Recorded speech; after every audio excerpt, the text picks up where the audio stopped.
chers collègues. Donc, monsieur le doyen de la faculté des sciences humaines et sociales, messieurs les vice-doyens de la faculté des sciences humaines et sociales, monsieur le directeur de laboratoire, c'est avec un grand plaisir et un grand honneur que je viens partager avec vous aujourd'hui une expérience ou bien un exposé sur la protection juridique du cyberconsommateur. Donc, exactement, nous allons parler des aspects juridiques de la protection du consommateur électronique. Donc, pour le plan, le plan de la communication, donc, voici le plan de la communication. Nous allons, excusez-moi, par une introduction, la problématique qui est très importante. Dès qu'on met l'accent sur la bonne problématique du sujet, donc on peut après développer comme on le peut les spécificités d'un contrat de consommation à distance, donc la puissance vs contre la vulnérabilité, ça je vous l'expliquerai du point de vue juridique. Le panorama des textes de loi pour la protection du consommateur, le droit à l'information, le droit à la rétractation, le contrôle des clauses abusives et nous allons conclure ensuite. Donc pour l'introduction, donc on va commencer par expliquer une chose économique, c'est que, excusez-moi, voilà. Donc nous allons commencer par expliquer une chose économique qui est que la consommation est un moteur pour la croissance économique. Donc, dans tous les pays, lorsque il y a un début de récession, c'est lorsque la croissance économique est négative, c'est-à-dire que elle est de 0 au moins de 0. Donc, dès qu'on rentre en deçà de 0, donc on est en récession économique. Donc on fait souvent donc des réformes économiques afin de booster cette croissance économique. Et l'un des leviers préférés pour les économistes afin de booster la croissance économique, c'est le levier de la consommation. C'est-à-dire que il faut que les gens consomment, quitte à donner des crédits à 0%. Donc, c'est pour ça que des fois, on arrive, par exemple, avec des publicités, on voit des publicités à la télé et on nous bombarde avec des publicités où on vous donne des crédits à 0% et on vous demande, on met à votre disposition de l'argent, tout ça pour consommer. Parce que si vous consommez, vous allez refaire ou bien réenclencher le circuit économique. Donc, la consommation est un moteur essentiel de la croissance économique. Il faut savoir aussi que nous aussi, les consommateurs, on est aussi à la recherche de l'aisance. On est aussi à la recherche de l'aisance, c'est que on devient un peu fainéant. On devient un peu fainéant. On a plus, bon, avec l'âge, hein, on a plus tendance à chercher un peu plus de confort.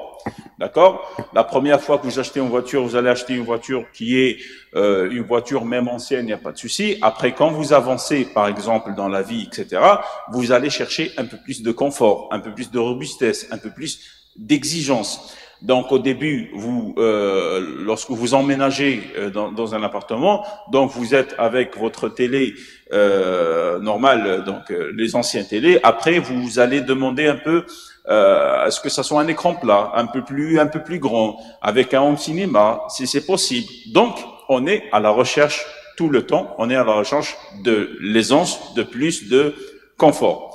Mais il faut surtout pas donner ça à nos amis économistes, parce que si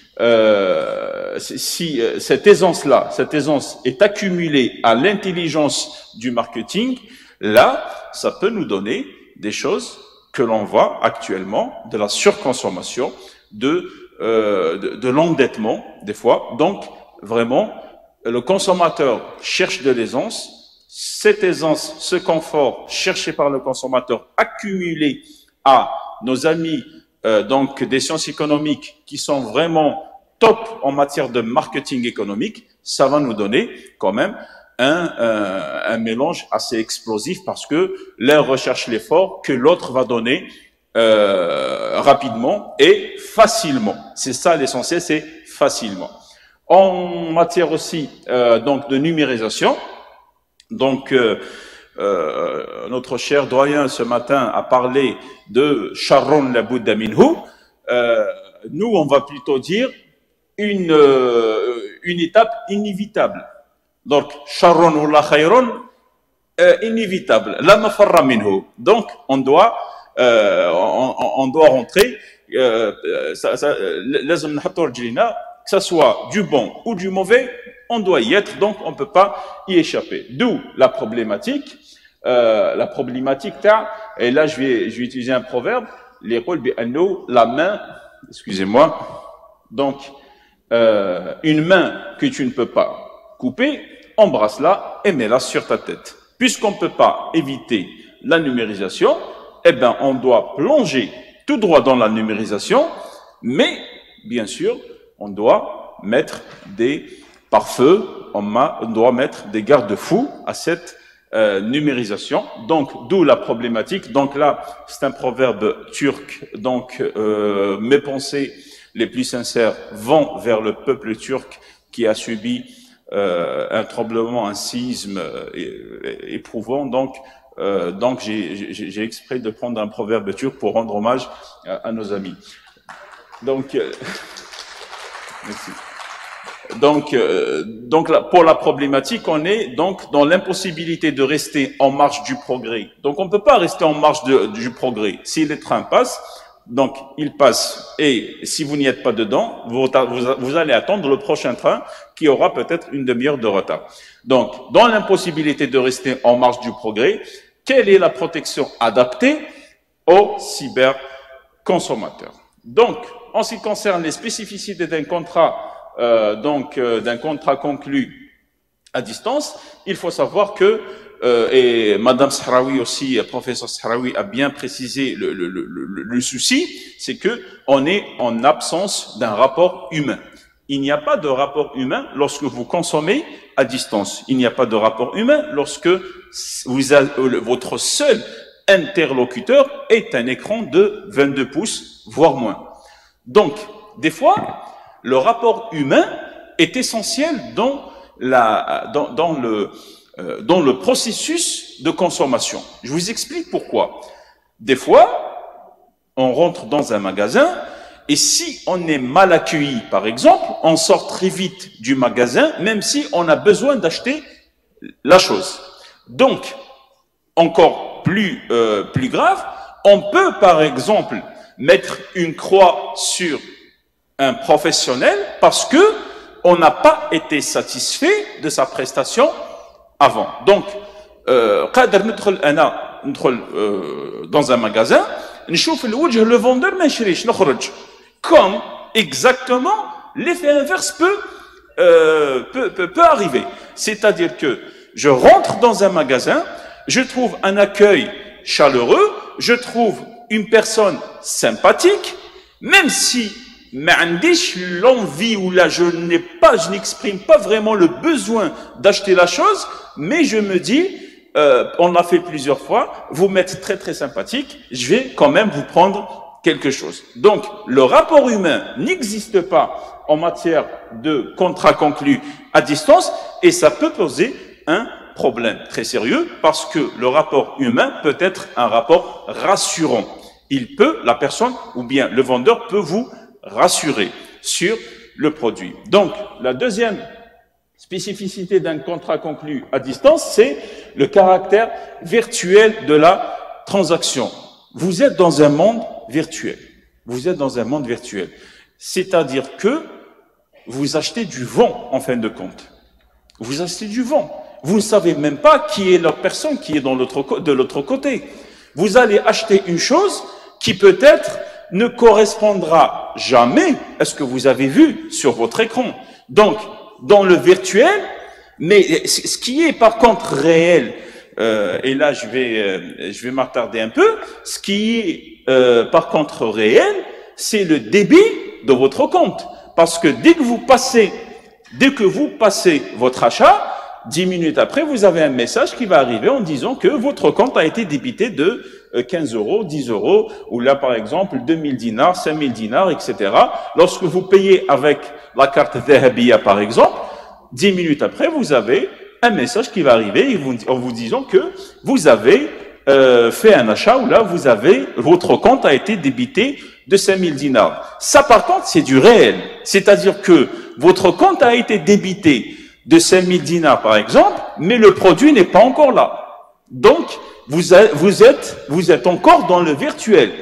Et on ne saura jamais si le produit arrive ou n'arrivera pas. C'est pour ça que, actuellement, ceux qui vendent dans l'espace donc Internet en Algérie, pour pallier à ce problème-là, ils vous disent, vous payez à la livraison.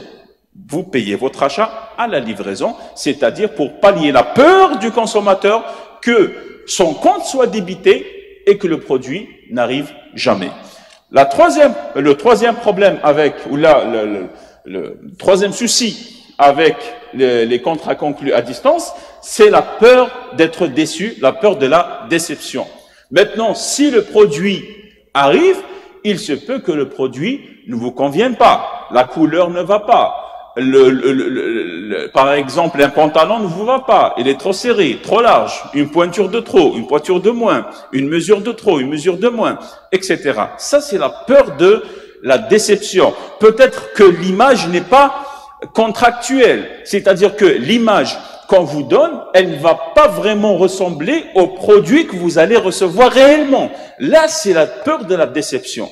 Donc, ces trois aspects-là découragent. Décourage, quand je dis décourage, c'est théoriquement, va décourager le consommateur à consommer. Mais, il y a toujours une solution à chaque problème. Nous allons voir la puissance contre la vulnérabilité. La puissance de qui? Contre la vulnérabilité de qui? Là, nous allons sacraliser le besoin de protection. Nous allons sacraliser le besoin de protection. C'est-à-dire que nous allons démontrer juridiquement pourquoi on doit imposer une protection aux cyberconsommateurs.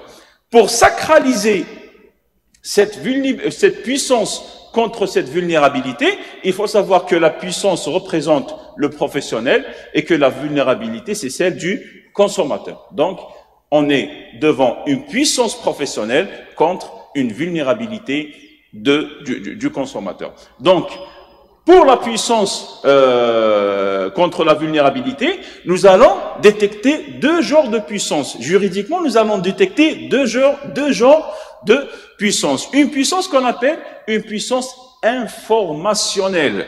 Une puissance informationnelle. Lorsque je vais, si vous me demandez à moi, par exemple, et vous me dites, est-ce que ce pointeur, par exemple, est efficace ou il est de bonne qualité? Moi, je ne pourrais pas vous répondre. Je ne peux pas, je suis dans l'incapacité de vous dire, est-ce que ce pointeur est de bonne qualité ou de mauvaise qualité? Par contre, si je prends le même pointeur et que je l'emmène chez un informaticien et que je lui donne les caractéristiques et je lui dis, est-ce que ce pointeur est de bonne qualité? Il chauffe à la première seconde, il pourra me dire, oui, il est de bonne qualité. Non, il n'est pas de bonne qualité. Pourquoi?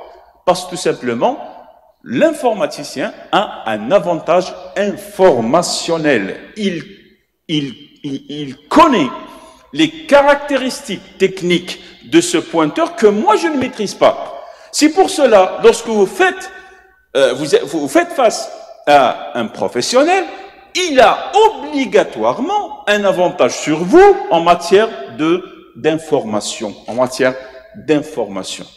Vous allez chez un informaticien et là on va concentrer notre discours sur les informaticiens ou peut-être aussi sur ceux qui vendent des électroménagers, par exemple. Lorsque je veux acheter un PC portable, je vais voir le professionnel, je lui dis, voilà, je veux un PC portable. Il peut me vendre un PC portable à 20 000 dinars, comme il peut me vendre un PC portable à 1 million de dinars. Moi, je ne connais pas la différence entre ce PC1 et ce PC2. Si il y a autant de différences, ça veut dire que normalement, il y a une différence en matière de produits. Moi, je ne maîtrise pas ça. Par contre, le professionnel, lui, le professionnel, l'informaticien, lui, il maîtrise, il sait pourquoi ce PC-là va coûter 20 000 dinars et celui-là va coûter 1 million de dinars. D'accord? Donc, lui, par rapport à moi, lui qui est professionnel et moi consommateur, je subis déjà une faiblesse, une vulnérabilité de manière déjà informationnelle. Il a plus d'informations sur moi par rapport au produit. La deuxième faiblesse, vulnérabilité qu'on va détecter, c'est plutôt une vulnérabilité question de puissance économique. La puissance économique, la machine économique, la machine a broyé le consommateur. La machine a broyé le consommateur. Lorsque vous entrez je ne veux pas donner de marque, mais on va dire que vous rentrez dans un supermarché ou bien un hypermarché avec 3 étages. Et que, dès que vous rentrez déjà, avant de rentrer, vous allez faire la queue pendant 10 à 15 minutes juste pour entrer dans le magasin. Vous allez vous sentir comme étant une personne lambda par rapport à peut-être 2000, 3000, 4000 personnes qui vont visiter le centre commercial par jour. Donc, en matière de puissance économique, par exemple, je ne suis pas satisfait d'un produit, par exemple. Surtout, par exemple, donc dans les pays qui n'ont pas vraiment la culture de la consommation, ou bien la culture du marketing économique, يقول لك ما عجبكش ربي سهل ما تشريش انت كاين واحد اخر اللي يشري. Donc cette personne-là n'est pas en matière de puissance économique, je ne peux pas rivaliser avec cette personne-là qui est professionnelle en matière de puissance économique. Il peut à n'importe quel moment me dire, monsieur, ça ne vous satisfait pas, c'est votre choix, vous avez fait votre achat par exemple, c'est bon, mais Allah ghalib, la prochaine fois, ma tchirish. D'accord? Donc, en matière de puissance économique, donc c'est la deuxième vulnérabilité du consommateur par rapport au professionnel. Maintenant, la réponse juridique à ces problématiques-là, la réponse juridique, ça va concrétiser le pourquoi du comment. Pourquoi on protège? Pourquoi nous devons avoir une protection juridique du cyberconsommateur? C'est pour régler ces deux problématiques-là de vulnérabilité, qu'elles soient informationnelles ou qu'elles soient économiques. Pour régler je vais d'abord peut-être faire le panorama des textes. Donc, pour le panorama des textes, je commence par la loi numéro 1805 du 10 mai 2018 relative au commerce électronique. Là, pourquoi j'ai commencé par cette loi-là, bien qu'elle ne soit pas la plus prolifique en matière de protection, je commence par cette loi-là parce que c'est vraiment elle qui instaure une protection spécifique aux consommateurs électroniques. C'est-à-dire que c'est une loi qui a pour but ou bien relative au commerce électronique, donc il y a certains aspects qui sont gérés par cette loi 1805. Donc on continue avec l'autre loi qui est la loi référence en matière de protection du consommateur. Là, on parle de protection générale du consommateur, c'est la loi 0903 du 25 février 2009 relative à la protection du consommateur et à la répression des fraudes, le journal officiel numéro 15 du 8 mars 2009. Donc c'est la loi référence, mais pas pour protéger le cyberconsommateur, pour protéger tous les consommateurs qui soient cyberconsommateurs ou bien consommation classique. La troisième loi à laquelle on fera référence, c'est la loi 0402 du 23 juin 2004 fixant les règles applicables aux pratiques commercial, c'est toutes les règles qui vont vers une instauration d'une certaine logique ou bien d'une certaine fiabilité du rapport commercial, c'est-à-dire que on va éliminer certaines pratiques que le législateur a jugé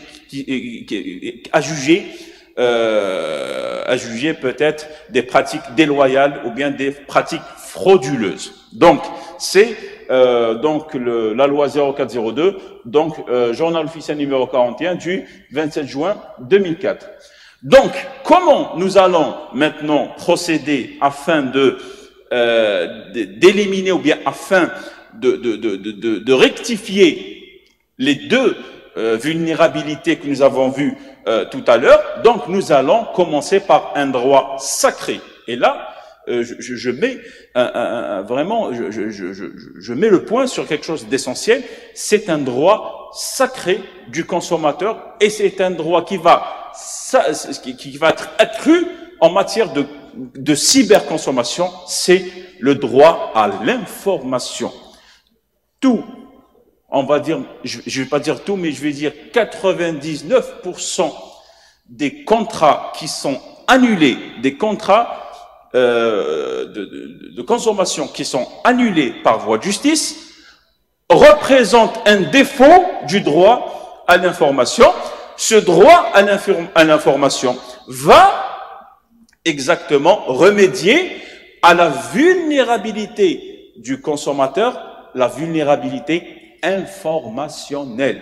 C'est-à-dire que lorsque pour acheter le PC, je pose la question, bien sûr, pourquoi ce PC portable coûte 20 000 dinars et pourquoi ce PC portable coûte 1 million de dinars? Là, je demande des informations. Je demande des informations aux professionnels.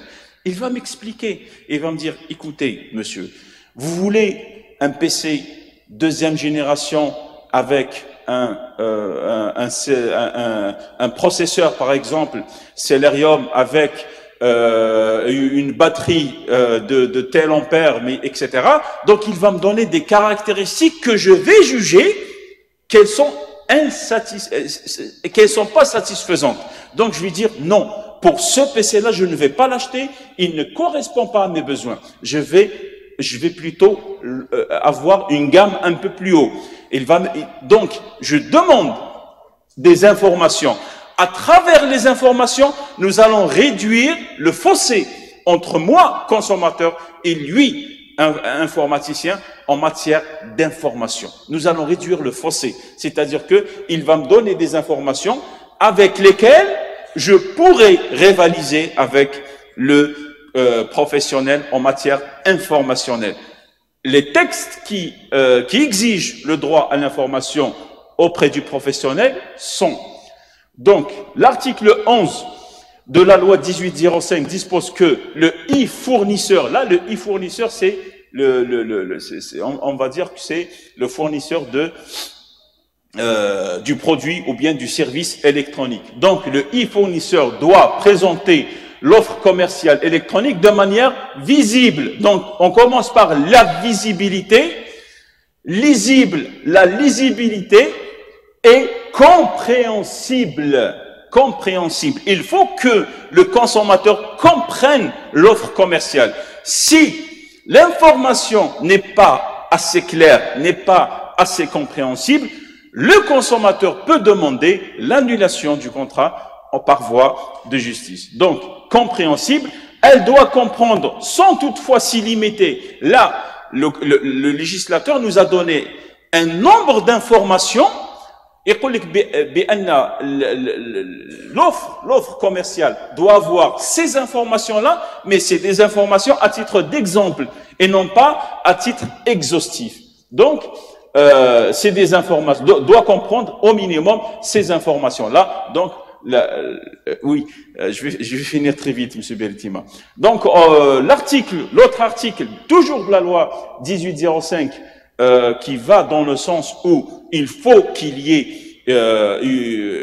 un devoir d'information pour le consommateur, c'est l'article donc 13 de la loi. Donc le contrat électronique doit comporter notamment les informations suivantes. Donc les spécifications détaillées du bien ou du service, les conditions, les modalités de livraison, etc., etc., etc. J'ai pas voulu détailler toutes les informations. Il y a aussi le fameux, je dis bien le fameux article 17 de la loi 0903 qui dispose que tout intervenant doit porter à la connaissance, c'est ça l'information, c'est la connaissance du consommateur, c'est ça l'information, doit porter à la connaissance du consommateur toutes les informations relatives aux produits qu'il met à la consommation par voie d'étiquetage, de marquage ou par tout moyen approprié. L'article 8 de la loi 0402 dispose que le vendeur est tenu, avant la conclusion de la vente, d'apporter par tout moyen au consommateur les informations loyales. La loyauté, ça doit rester loyal. Le professionnel doit rester loyal lorsqu'il donne les informations au consommateur. Donc les informations loyales et sincères relatives aux caractéristiques du produit, etc. Ça, pour le droit à l'information, c'est un droit reconnu au consommateur afin de pallier à une vulnérabilité qui est la vulnérabilité, celle de la vulnérabilité informationnelle.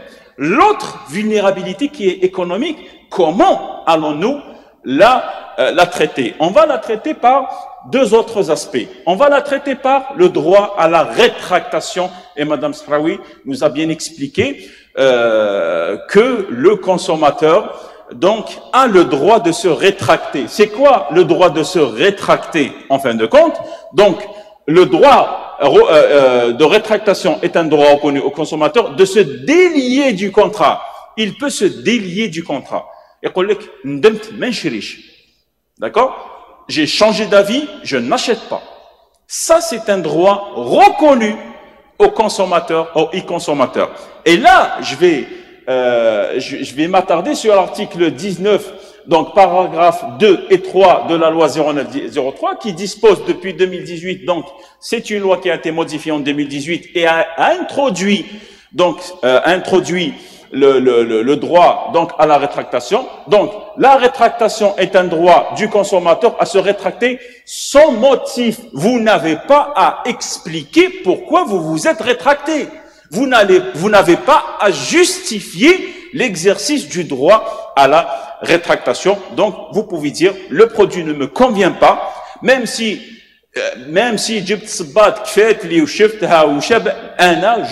n'en veux plus, donc vous avez le droit de vous rétracter. Donc le consommateur a le droit de se rétracter sans l'acquisition d'un produit en respectant les conditions, mais sans avoir à payer les frais supplémentaires. C'est-à-dire que le professionnel ne peut pas vous exiger de payer une certaine somme en exerçant votre droit à la rétractation. Mais ok, vous exercez votre droit à la rétractation,